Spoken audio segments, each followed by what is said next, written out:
Salut, aujourd'hui sur Westrack Radio, on se trouve avec Cassandre, la nouvelle patronne de La Source, nouveau bar qui vient d'ouvrir à Saint-Vincent, depuis début octobre si je ne m'abuse. Oui, c'est ça. Super. Est-ce que tu peux nous parler un peu de la carte, de ce que tu sers dans ce bar, de ce qu'on peut y manger potentiellement? Alors, pour le moment, on n'a pas encore fini les travaux de la cuisine, mais on propose déjà du snacking le soir avec des assiettes de tapas, donc avec des tapenades faites maison, on a du vegan, du végétarien et de la charcuterie. Et sinon, après en boisson, on fait des cocktails chauds la journée, cocktails froids pour l'apéro, donc classiques, comme par exemple le Blue Lagoon, le Mojito et toutes les petites choses sympathiques que tout le monde connaît, mais que personne n'a forcément essayé. Et puis voilà, c'est juste un petit bar de quartier avec, on espère, une ambiance plutôt sophistiquée et cool. Vous avez des petits projets d'animation Ouais, clairement, en fait, on essaye d'animer surtout le dimanche. Donc, on fait des petits mix de vinyle avec Eric, je pense que vous le connaissez un petit peu. Eric Électrique, c'est par exemple. Oui, c'est ça. Donc, après aussi, on fait de la soupe, on compte faire des petits plateaux de fondue en hiver pour le snacking le midi, etc. Donc, ouais, après aussi, faire peut-être des regroupements artistiques. Donc, tu sais, des petits ateliers. Alors juste des trucs pour donner de la vie au quartier, quoi. Ouais, yes. Vous êtes ouvert en journée?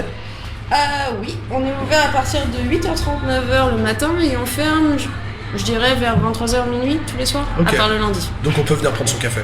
Oui, clairement. Cappuccino, latte, on fait tout. Super. C'est quoi vos projets sur le long terme? Sur le long terme, c'est surtout développer la clientèle du quartier. En fait, on veut surtout avoir une ambiance de jour, donc du café, quelque chose de chaleureux, dans lequel les gens peuvent venir se poser, être tranquilles, ou même juste se faire des amis, c'est con, on est fait un bar. Et puis après, développer l'apéro à l'ancienne, donc en gros, vers 18h, les gens se retrouvent et puis vont déguster un petit truc, et puis découvrir du monde, sans que ce soit trop la fiesta. C'est important ce côté bar d'habitués je pense que c'est important surtout pour un quartier aussi résidentiel que Saint-Vincent, parce que c'est beaucoup de gens qui habitent ici et il n'y a pas forcément de bar ou d'endroit pour sortir ou même se poser, pour être sur son PC, bosser ou dessiner, c'est con, mais il n'y a pas forcément d'endroit comme ça, donc on essaie aussi de donner un petit lieu aux gens, aux alentours. Dans l'idée de faire vivre le quartier, est-ce qu'il y a des... Absolument. Yes. Il y a des volontés de faire réunir les gens, il y a des volontés de... Tu parlais d'ateliers tout à l'heure. Ouais. Peut-être qu'éventuellement des ateliers avec les... Justement, en fait, on pensait avec, encore une fois, Eric, peut-être essayer de faire un truc au niveau du dessin, donc faire une sorte d'événement où les gens peuvent venir, apprendre, pas faire un cours, mais tu sais, partager des techniques. On va faire des expos aussi, je pense. Des expos? Ouais, petite exposition. On n'a pas non plus énormément de place sur les murs, mais on compte quand même... donner un peu de visibilité pour des gens qui sont motivés.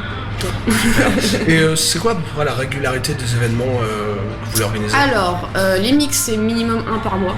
Ouais. C'est en général le dimanche. Là, par exemple, ça va être le 16 novembre, il me semble, si je dis pas de bêtises.